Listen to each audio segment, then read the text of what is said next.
Hey, what's up? This is Chosen, and this video is going to be a champion guide for Bergoth the Malformed, where we're going to go over the kit and give a full explanation of that, and then I will show you the Bergoth that I've got built on my account. We'll talk about the optimal sets, the gearing, the booking, the masteries, everything you need to know about Bergoth, so let's get into it.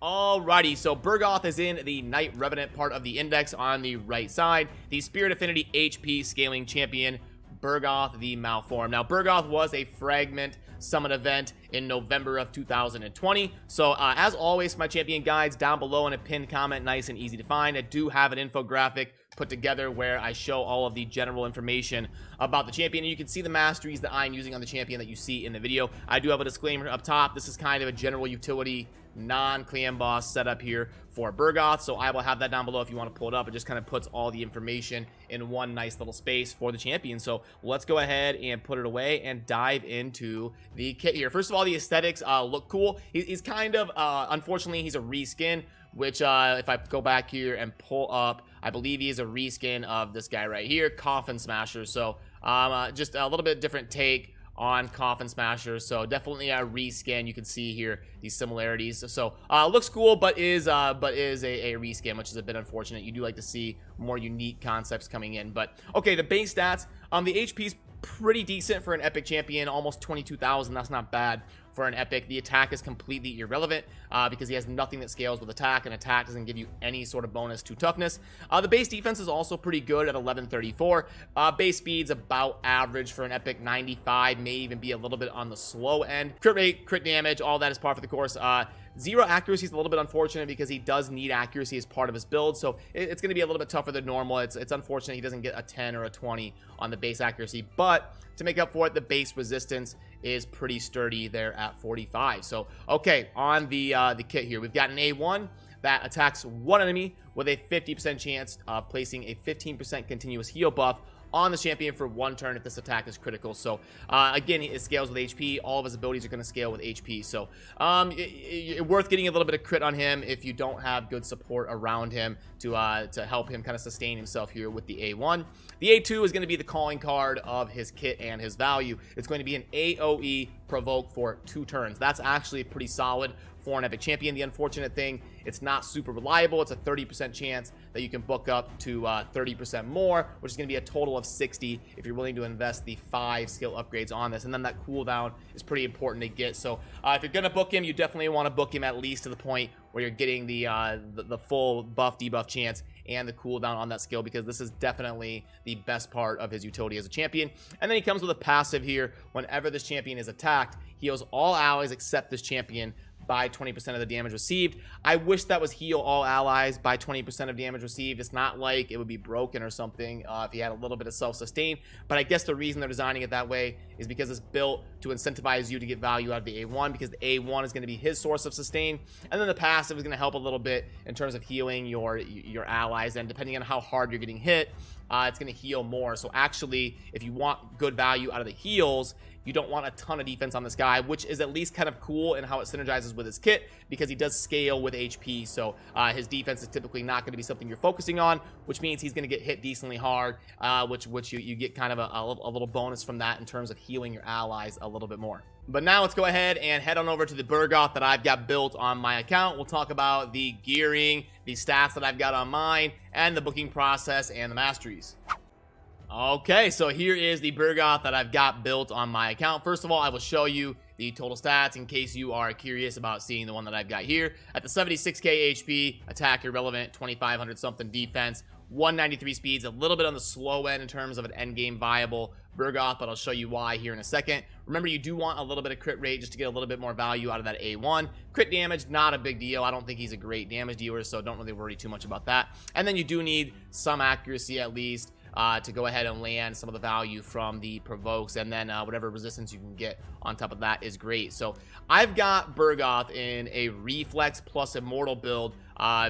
He is a provoke champion, so you do want him recovering a little bit of HP. Thus, immortal's a pretty good set on him. It's going to give him both the ability to sustain those provokes and also help him scale his damage with the HP, so it's kind of a double whammy there. Immortal's really good on him. Now, reflex recently got buffed. As of me recording this video, reflex is kind of has become a lot better in the recent, like, age of raid because it was bumped up from 30% to 40% to reduce a random skill cooldown. Now, the reflex set already had a role in the game on certain champions, which would be champions that get a lot of utility out of cycling through their cooldowns faster than the allies they are paired with, but they don't have a very impactful A1. If somebody has a really impactful A1, you kind of want them in the Relentless set because when they get their extra turns, they're going to get a lot of utility out of their A1, someone like an Allure or a Rotos or something. But Bergoth doesn't have a super impactful A1. It's just going to be placing the continuous heal on himself. So reflex set is a great candidate for him. Also, another reason being he only has one skill with a cooldown. That means every time he procs the effect of the reflex set, it goes straight to his most impactful ability. You don't have to worry about it, the RNG rolling somewhere else if they have 2 or 3 things that have cooldowns.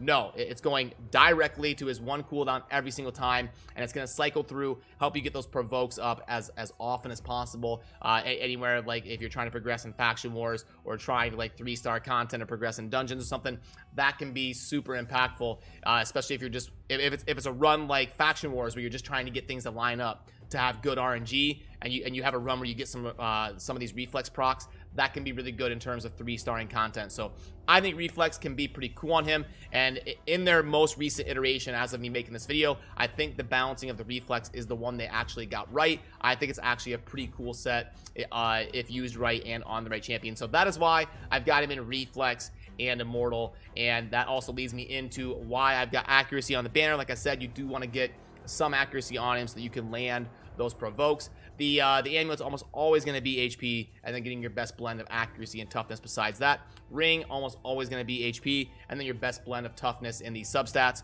Boots, you're probably going to want to go speed. You're going to want to get him rotating through his turns and being faster than his opponents so you can keep those provokes up as often as possible. The chest is always going to be HP percent with the same story, your speed, accuracy, and toughness type substats. Gloves, if you want to get value out of the A1 and you're not getting any crit rate anywhere else, you can go crit rate with your best blend of HP, accuracy, and speed as the substats, but HP percent gloves are totally viable on him, and that would work great as well. Shield, the top ones are going to be pretty similar and pretty simple, but I will show you mine up here just in case you are curious. There is that. And then if we go over the booking process, so I believe he takes 10 books total, so you'll see 4 plus 6 is 10. Yeah, 10 books. Okay, so that's good. We see them sometimes releasing epic champions that take like 15, 16 books, so at least they kept it reasonable down at 10. It's still pretty expensive. I would like to see him more around 8 or 9, but hey, I digress. At least it's 10 and it's not 15. So definitely on him, if you're going to be booking him, if you're going to be using him, if he's going to be clutch for your team or helping you progress in Night Revenant or something, you definitely want to book him until you get this the A2 to level 7, and then you can stop there. If you get good RNG like I did and you can save a book or 2 on the A1, you don't need, I mean, this is all, first of all, the last book should be like 10 or 15%. It should not be another 5. I don't get that. Sometimes you'll see that the damage books go like 5, 5, 10 or 5, 5, 10, 10 or something. I don't know why it's just another 5. So again, that's like a double whammy on why you would not want to book this. That you just go ahead and save that one as long as you get the A2 max, and then the passive does not have any books that go along with it. In terms of masteries, I do have this down in the infographic if you want to take a look. You can see there, I'll pull that up again. It's just the same thing. It's masteries right there. Now I went with Fearsome Presence because you don't, now typically Fearsome Presence is taken when you're using the stun set, but remember, he does have this skill right here that's not 100% chance. I've got this booked, the 30 plus another 30 is 60, and then if you go ahead and pop in a Fearsome Presence, you get a 5% bonus to the provoke, so you can take that up to 65. Adding 5% to 60% is pretty significant, so pretty impactful to go ahead and take that. A lot of his value is landing those provokes in a lot of the context you're going to be using him, whether it's in the arena or faction wars, so I think it's a pretty solid choice on the tier 6 mastery there. But again, if you ever want to take a look at these, I do have that infographic down below that you can pull up whenever you would like. In terms of showing him in action, this is typically where I like to do that. There's not a whole lot of area to show him in action, because I think Faction Wars is his most utility. But I'll show you kind of the rotation of his skills and what he looks like in battle here, at least by showing him farming 12-3. I'm sure you can do it just fine. It'll probably take like 25 seconds or something. You can see right there, kind of the decreased cooldown is popping off and getting some value out of that reflex set. He can cycle through his abilities pretty quickly there, place the provokes on the AoE attack there, and you can at least see that in action here before we get him graded in all areas of the game. But I'll grade him and talk about where I would use him in general, and we'll kind of have that full discussion right now. So here is the reviews in different areas to grade a champion. Let's go through this and kind of talk about it. So faction wars. Okay, this is the most important conversation to have when it comes to Bergoth, I think, because the AoE provoke when booked is gonna be really good in faction wars.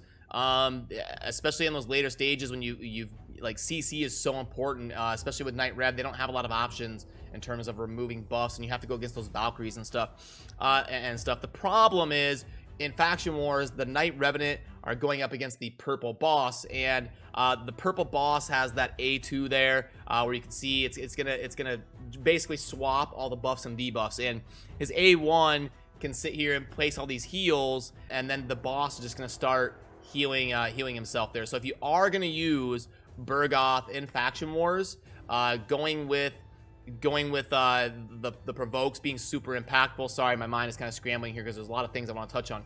If you're going to be using him for the provokes to CC those Valkyries and just CC your enemies in general in those waves to help you progress in faction wars, you're probably going to want to go as low as crit as possible, because if you're using him in the boss stage for Night Revenant, you don't want to be constantly healing the boss, making it even tougher to take down. So you're going to want him to not be placing those continuous heals on himself. So you're going to want to get as close to 0 crit, which would be 15%, because that is the base crit rate. You're going to want to go 0 crit, high HP, and try not to place a bunch of those continuous heals, because you're just going to be helping the boss recover a little bit of HP. So that's something I wanted to touch on, and that's why I'm not going to give him a 5. I'm going to give him a 4, because that AoE 2-turn provoke is actually pretty useful in the right circumstance. So I'm going to give him a 4 there. There's also a little bit of healing for the team as well. So I think 4 is pretty fair on his rank for faction wars. Campaign, yeah, like a 3 or something. I don't know. Arena defense, not bad on defense, because he'll be decently sturdy with the 45 base resistance,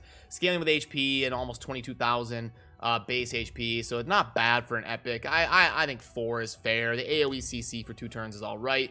Arena offense, no. I mean, 3. If you're already going first, or if you're like, I just don't see where his utility would super come from in terms of being a 4 or 5 there. Most dungeons, he's going to be decent against the waves and helping you out with those heals and the CC. So for most of these, he's just going to kind of be like a 3.5 or a 4. Dragon's Lair, the level 20 is magic, and that should have probably been a 3 there because of that, but I don't think it lets me. Oh, okay, cool. Yeah, I think a 3 there, because he's weak affinity to the stage 20. Minotaur, again, same, just kind of a 4 in most of these. Not gonna be amazing in the spider. He can provoke the spiderlings, but I guess so. I'm not gonna give him a 1, but I think 2 is pretty fair there. Ice Golem, yeah, okay. He's neutral to stage 20. And provoke is really good on wave 2, especially if you manual it. But you don't really, I can't go 5 or anything. I think 4 is fair there. Clan Boss, he's really bad. He just doesn't bring any value outside of, I mean, a little bit of self-sustain if he's critting. And he does scale with HP, so at least he'll be a little bit sturdy. And then every time the boss hits you with an AoE, he will at least heal his allies. So I guess he'd be like a 2.5. So I'm going to give him a 2. I just can't. He's pretty low on the clan boss. Force Keep, again, he's at least affinity strong, so we'll go there.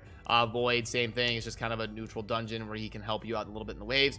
Magic, he doesn't bring any sort of help in terms of buff manipulation, and he is weak, so you're not going to want to use him there. Spirit Keep, 2, he's neutral, but you need some utility, some specific utility in terms of buff manipulation against the boss. Fire Knight, again, not going to be super great there. He doesn't bring any sort of thing you're looking for outside of wave utility, but he is strong against the waves being spirit and stage 20. Fire Knight is force, so I'm at least gonna go like a 2.5 would probably be fair there on the Fire Knight. So okay, let's get these submitted, and we'll just kind of pull up the infographic here and wrap up this conversation. So there that is, and that will be down, like I said, nice and easy to find in a pinned comment right down there if you want to pull that up. So in terms of champion design on Bergoth, The Fragment Summit event wasn't too bad. It's not like it was overly crazy, insane, difficult or anything.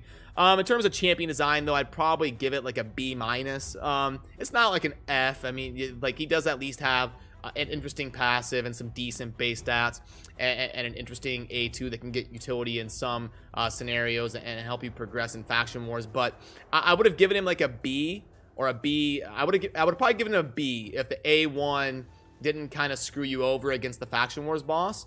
But because of that, I have to go like B- or C+ even maybe. So again, not a complete trash can, just not amazing. It kind of is what it is. He's mostly going to be like an average type epic in the game. So that's going to do it for this one. And as always, thank you for watching. Have a good rest of your day. Peace.